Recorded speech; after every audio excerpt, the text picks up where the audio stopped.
nature, things of that nature, things of that nature, things of that nature, things of that nature, things of that nature, things of that nature, things of that nature, things of that nature, things of that nature, things of that nature.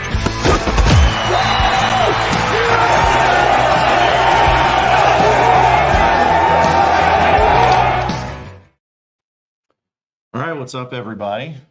John Neighbors, Andrew Ellis, Scotty Borland, hanging out here at the Natty State Sports studios as we fought through a lot of traffic to try and get back to Natty State Sports Studios because apparently the Fayetteville Farmers Market is indeed still a thing that people enjoy and take up all of our parking. I think it's just getting going this weekend, right? Like officially, like new season, 2024 Farmers Market season. Is it Farmers Market season right now? It's Farmers Market weather for sure. And man, it was just really inconvenient of them to do that while we were trying to get to our building. Like, what the heck? I know. Nobody wanted to consult us about that. That was crazy. They're screaming at them too, so a bunch of jerks. But we had a chance to go over to the Razorback football spring scrimmage, which I know is the forefront everyone's mind of Razorback fans. Has nothing with anything else that's going on, which I'm sure we'll have some updates for that too. And Razorback baseball, I know, is going to happen here in less than an hour for first pitch. So Andrew's not going to be with us the whole time, which is understandable. But today, for those of you that their fans got to go, is in Razorback Stadium.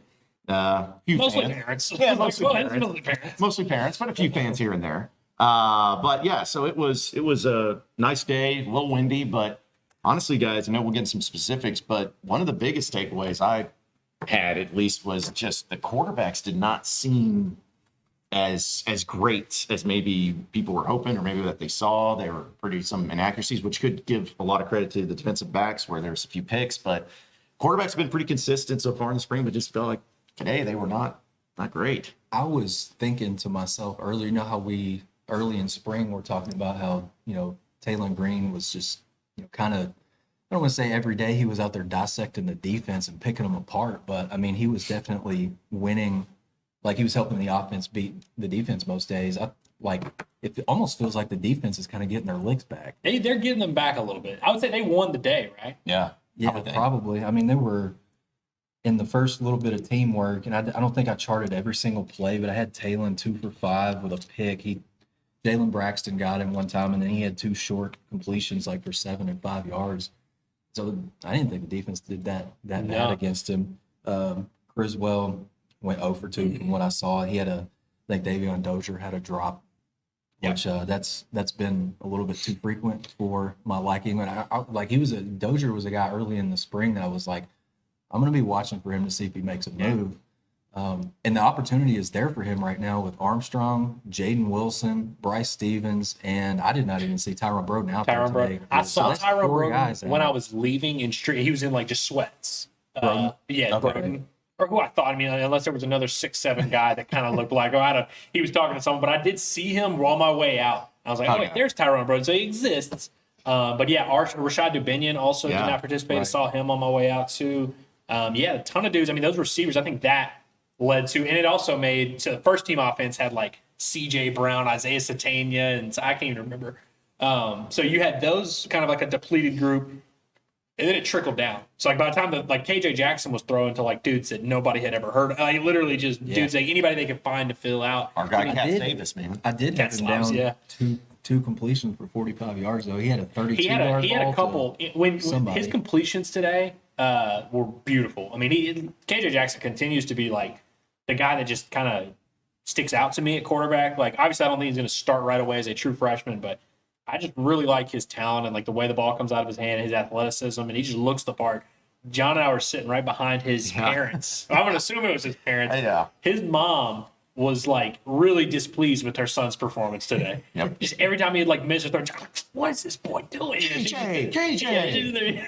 And I just loved it. The dad wasn't pleased either, but he was just kind of a little bit more chill. But the mom really did not appreciate his performance. But we're KJ Jackson fans. I thought he had a nice day. Singleton had that one drive that he really started to get it going a little bit. Had a couple completions to Cameron, Bibby, Katslavas maybe, where he kind of was moving them down the field.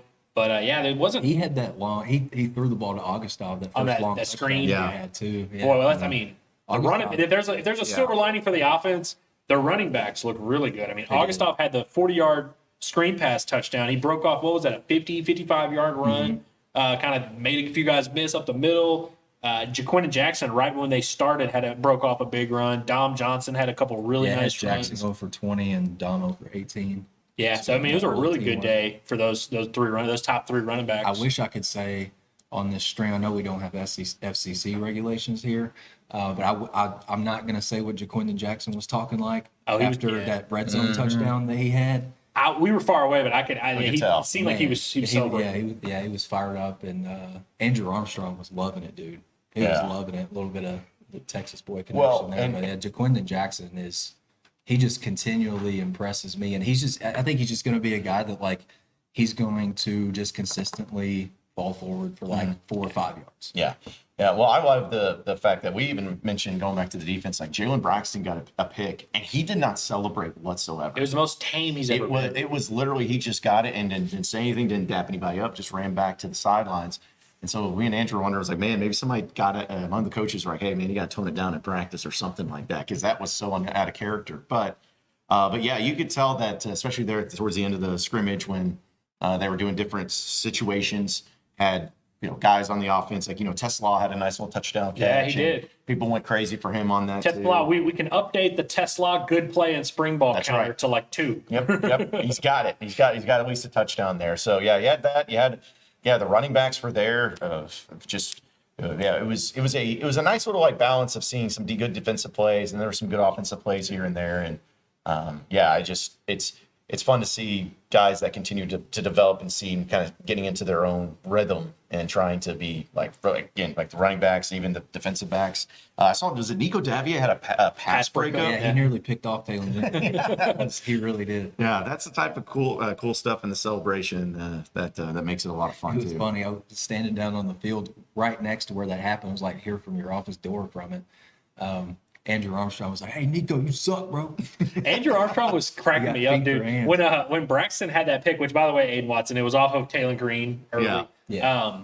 And he just overthrew Luke Haz in that play. But Braxton, as he was running, Andrew Armstrong did a fake, like he was going to charge him while he was coming on the sideline.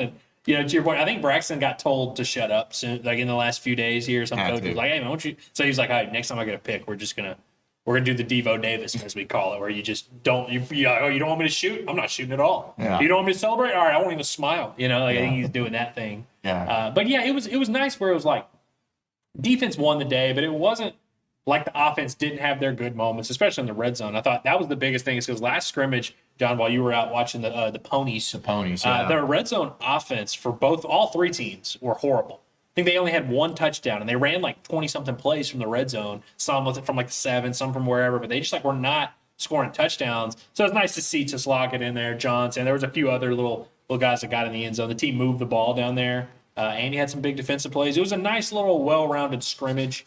Honestly, with the quarterbacks, receivers, because early on I was like, man, it's concerning. Like this ain't looking good. It seemed like they settled in a little bit there in the middle portion, and it wasn't like complete mess ups. It was like they were just off by a little bit. Like he would miss Isaiah Satania downfield for about 2 feet, or there'd be one that kind of is a little bit too high for Tesla, and it was like it looked like a team that was missing its top 3 or 4 receivers. Yeah, it seemed like they were a tick off. On the running backs, real quick, Dubinion was like off to the side for probably like 90% of the day.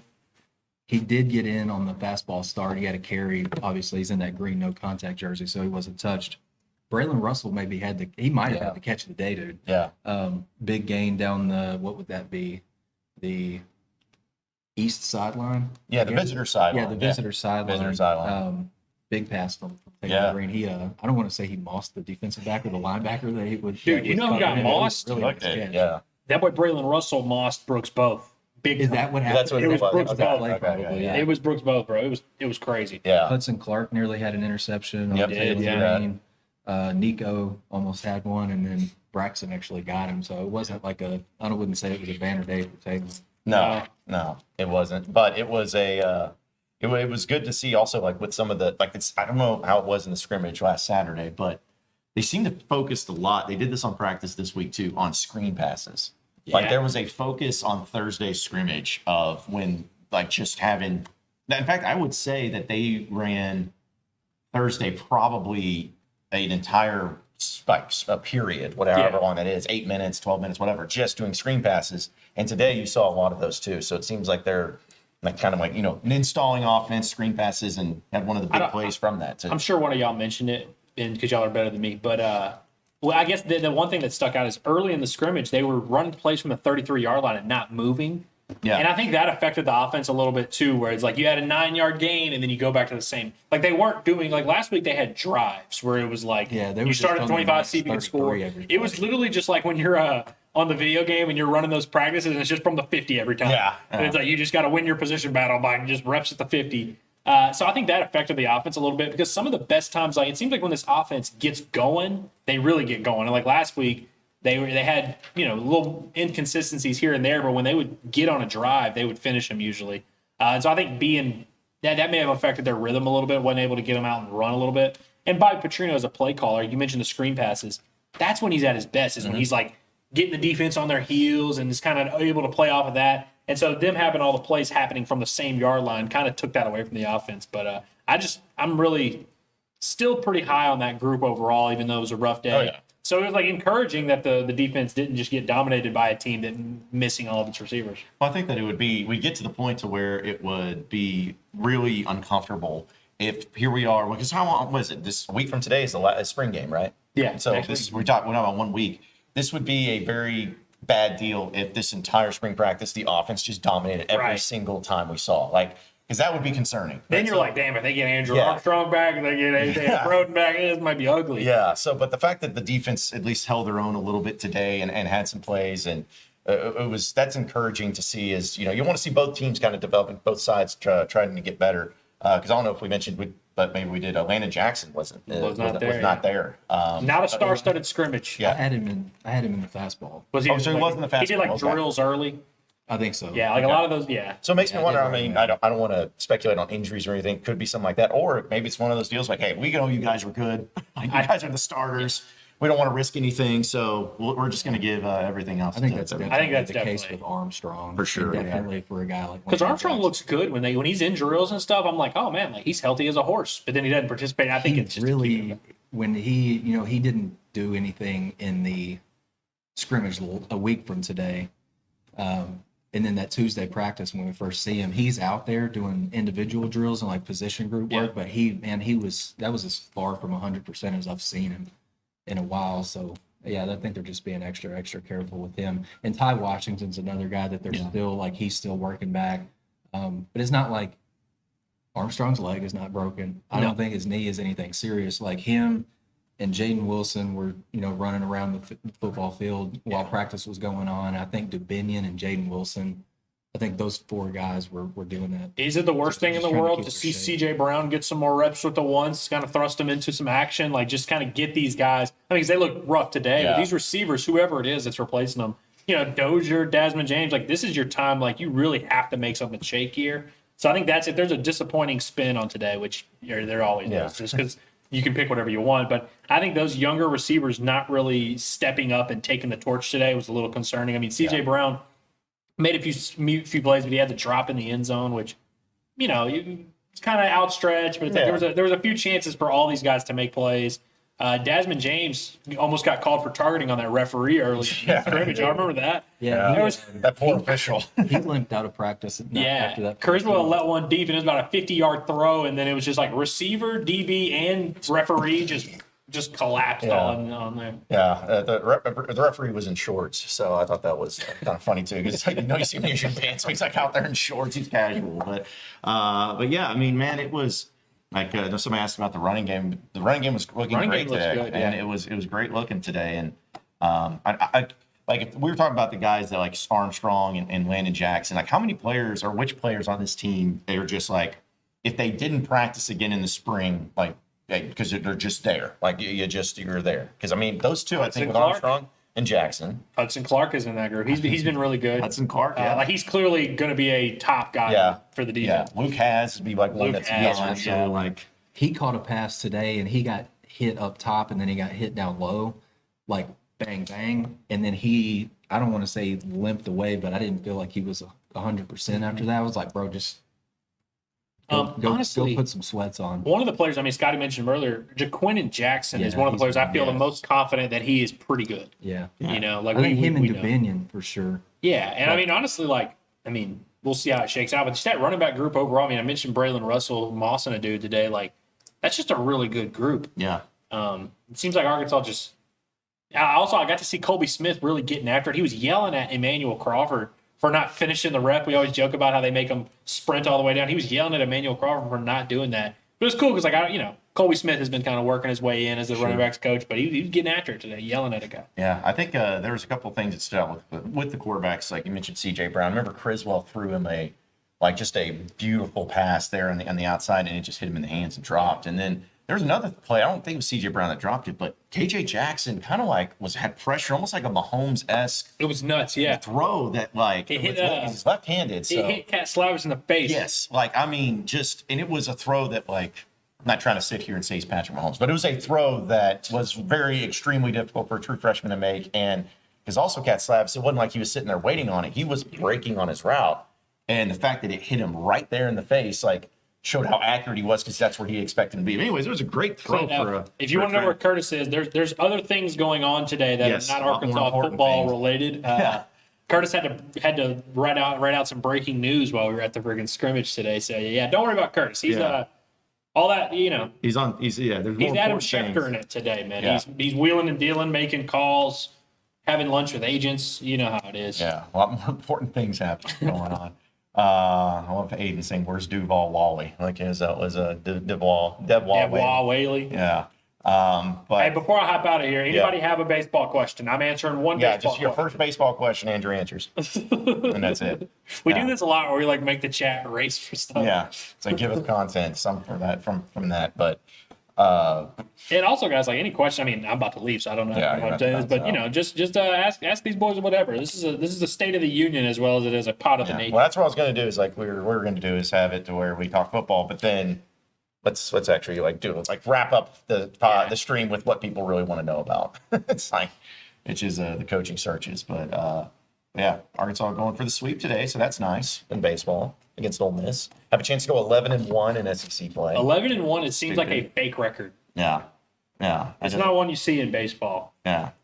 I don't want to know if Dave Van Horn can be the AD. So I guess that counts. Someone asked for a final Razorback record. Hot take right now in baseball.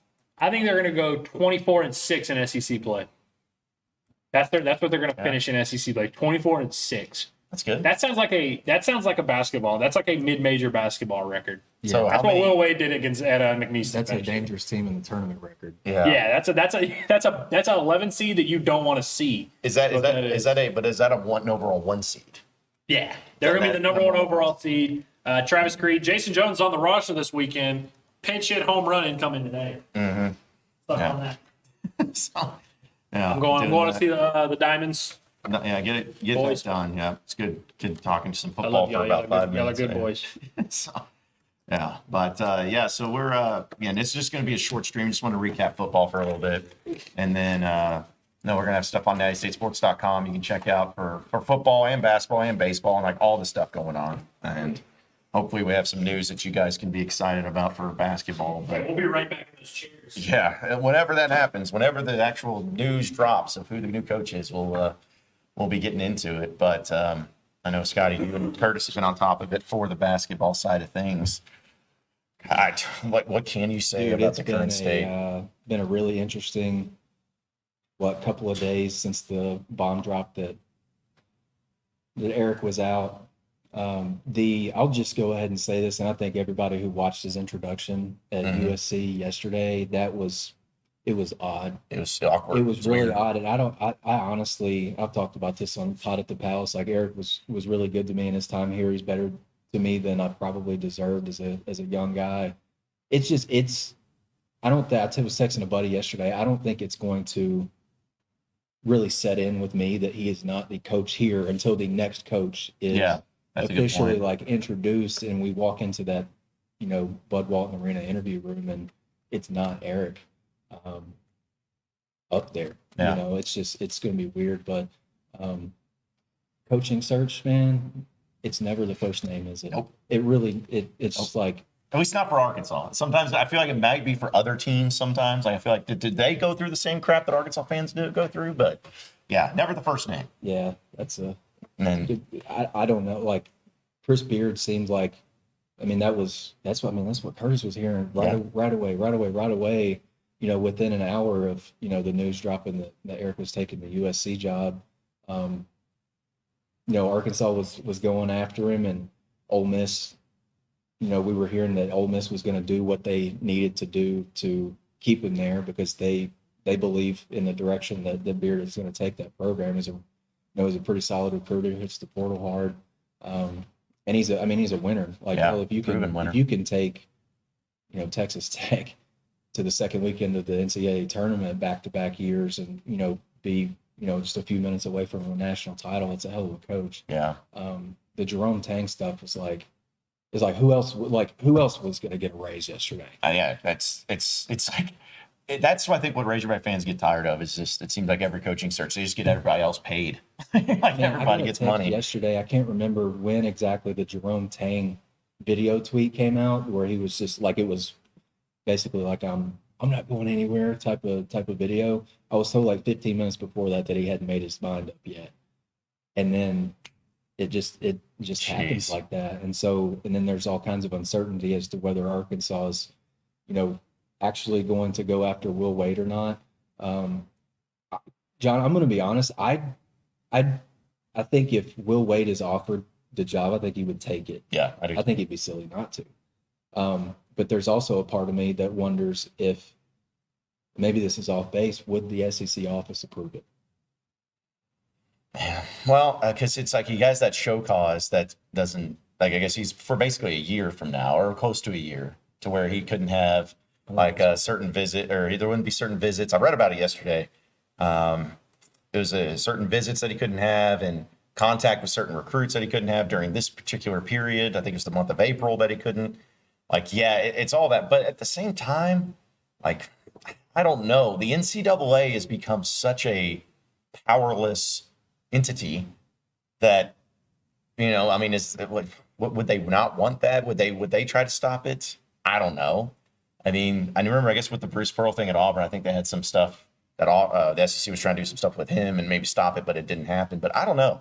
I really don't. I think it'd be great to have Will Wade if it was the guy. I think he'd, like you said, take the job if he was offered. But, there's other things. There's been, who was it? Fran Fraschilla came out, I think it was several days ago. I think maybe right after Eric took the USC job. He was like, makes logical sense for Will Wade to be the hire. Jimmy Witt is on board. Yeah, it's on Jimmy Witt's tweet today. So let's run with what Jimmy Witt thinks. I mean, he had some good insight during the season as to what Arkansas should do last season while they were struggling. Like, here's how you maximize the talent that you have on offense and the way you would close games and stuff. So Jimmy, I've always respected Jimmy. Like, you're not going to obviously hire a coach because Jimmy Witt said something. He played against Will Wade. Like he understands, what it was like to play against Will Wade and probably some of the things that, he did schematically, offensively and defensively. And Will Wade is like, he's going to have guys and he's, put pros in the league and recruiting now is like, you can do things now that you couldn't do back then. So like Will Wade's going to be super, super active recruiting wise.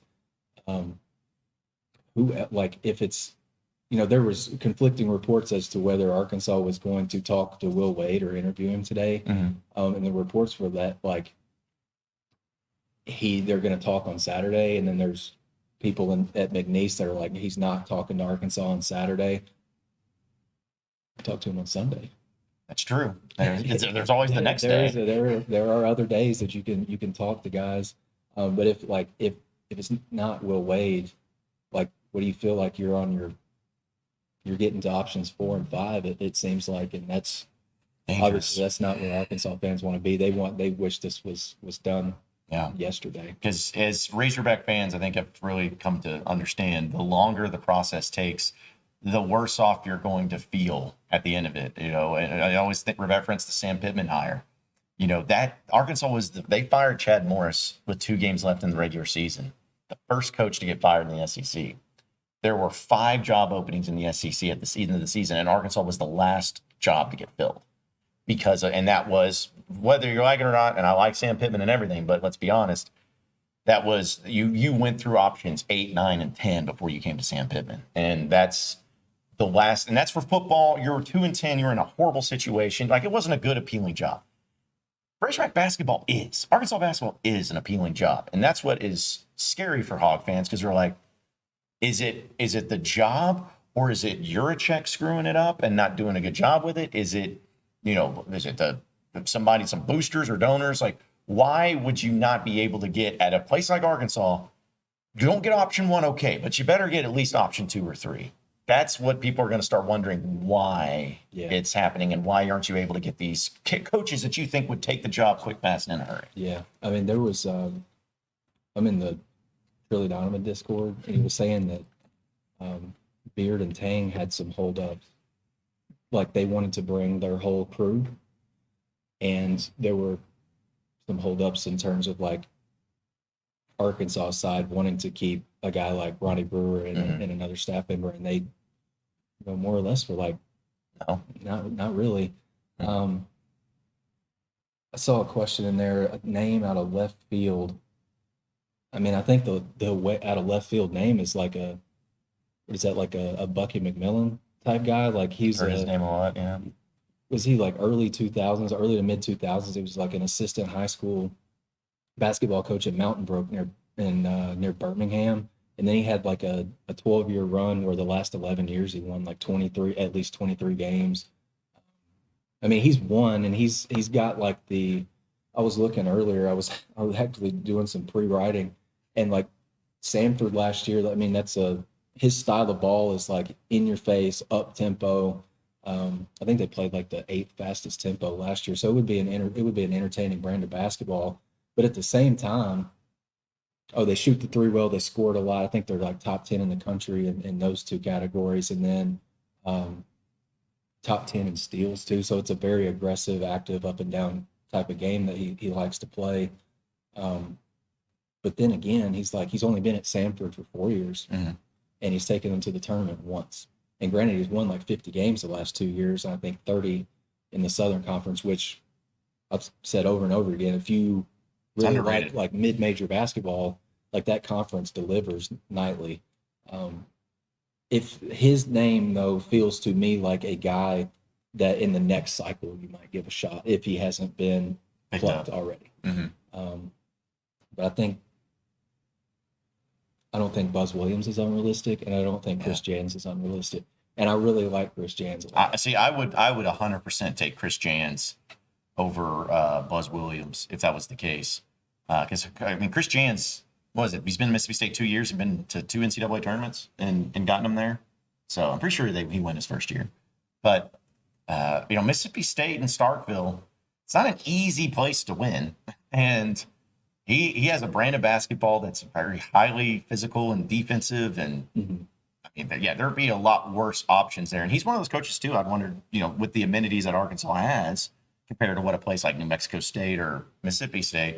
Yeah, he was even at Bowling Green before that. Yeah, he won 20 games there. Dude, yeah, so he could flourish in that type of deal. And again, that's one of those coaches that I feel like if you offer him, he's taking it. And if not, there's something really, really wrong. It's already bad enough that the Chris Beard thing didn't work out. But if it comes out that you're trying to get Jans, and then Jans says, no, I'm staying in Starkville. You have both Mississippi schools turn your coach, like, say that they want to stay in that situation over yours.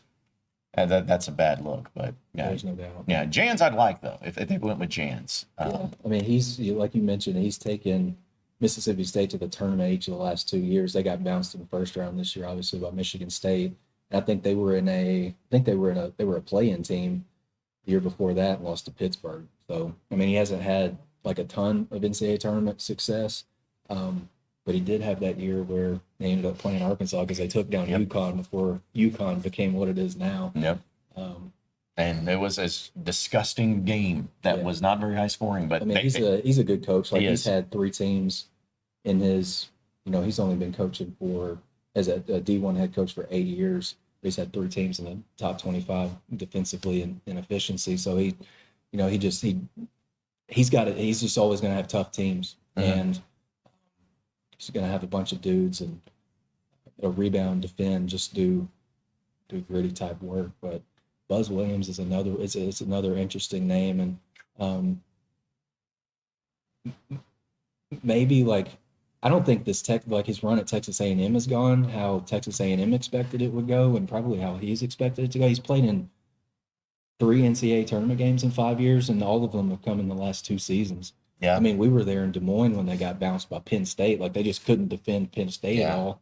But they gave Houston all that they wanted, at least this past year. Yeah, but they did. But yeah, it's he's had, he had a lot of success at Marquette and Virginia Tech. Like, he had Virginia Tech and Marquette like inside the top 10 of AP polls. And so he's a winner. I think he just needs he might want a fresh start. I don't know what like the relationship between him and the new AD there has been like. And he probably just wants to get to a place that wants to champion basketball. Yeah. And Arkansas really wants to do that, man. There's no doubt about it. Well, I always thought about like College Station and A&M. I'm like, I just never felt like it was a situation where you'll be able to win championships at Texas A&M in basketball. Like, that just never felt that way, but it's possible. Don't you think coaches with baggage, the highest admins nix it? I've heard that. And I don't know exactly how much that's involved or anything, but it wouldn't surprise me at all if there are some coaches and, that boosters or people involved, they'd be like, hey, no, I ain't doing that. Like, because there were people that I know personally that I won't call them like major boosters, but they are, Charles Matthews Platinum donors. And they were on social media, just if it was Chris Beard, they're like, I'm never going to another game. Like, they were, whether you agree with that or not, like, that's how they felt. And so I feel like there's probably maybe some boosters there too. Like, there might be some people that are like, nope, we don't, it was Beard, nope, we're out. Or if it's Will Wade or whatever, well, we're out. But I hope that's not the case. But money controls everything. And if you got money, you get a say in it all. So. Yeah, for sure. I was hoping this would be wrapped up by this point. Me too. To be honest with you, John. And I thought like Thursday morning when we walked in here, it was just gonna happen. Yep. or Friday when we walked in here, I thought it was just gonna be imminent. Yep. But it has not, and patience is hard to come by. Obviously, when you want to get this program back to where it can go. Mm-hmm. Man, I honestly, I just don't know what to expect anymore. I don't either, like dude. you already through your top 2 guys, and then don't know about Will Wade, and so you look at the bottom of that board, and it's Buzz, a guy with a huge buyout, Jans, and then I'm not Porter Moser, and then Bucky McMillan feels like he's maybe Yurchek just really grabs a name from out of left field, or maybe it is one of those guys over there. I think there are multiple that have interest in this job. No, there should be. I know it's keeping the pot at the palace busy with you and Curtis for sure. So, but we can wrap up the stream. I know we talked some football, but got into mainly basketball because let's be honest, that's what people care about the most right now. So, any final thoughts on basketball? Because I feel, Scotty, if I end up doing my show on Monday, like 4 p.m. and there's not a coach named, I'm like, it's panic mode, baby. Oh man, it's we got panic a long mode. way to go before we get to Monday at 4. Yeah, that's what I'm saying. Like, no telling what's going to happen in that stretch. For sure. But for sure. hopefully. Yeah, and I was thinking, the day that Harry gets hired at USC, and listening to the field of 68 guys, and I think it's Doug Gottlieb for what it's worth. But he was like, if I'm Hunter Yurchek, I want to get a guy in, this weekend. So when people are watching the Final Four games, that hire is on the bottom line, and everybody, literally, like everybody in the country is seeing it. And I guess there's, still some time before the game starts, but I don't know. It hasn't been I would say it has not been a promising start. No. That's understatement. No. And it's on that. If the longer it goes, the worse it is, and the worse fans will continue to react. And the worse it is for Hunter Yurchek. Because, again, we talked about till we're blue in the face. Him doing that stuff on social media, it's like, all right, man, don't do this. You better be able to make it happen and back it up. And then if that hasn't happened, it's going to make him look bad, Arkansas look bad, and just you're going to end up downgrading from us. That's the whole key. So, yeah. But I don't know. Well, we'll keep up on it though, guys. And so just follow the pot at the palace and follow Curtis and Scotty on social media, and nattystatesports.com, as we'll be continuing to let you know everything that we got going on in here. And so, but appreciate people watching in on the stream. Try to enjoy your weekend. Try not to get too crazy and upset and everything. Hey, baseballs, they won the series, right? Yeah, just go finish off the sweep. Man. Yeah, go to get the sweep, have that. Enjoy a nice, beautiful weather. Enjoy that, folks. But we appreciate you watching in. We'll talk to you guys hopefully here very soon with a coaching named. So, but have a great weekend, everybody.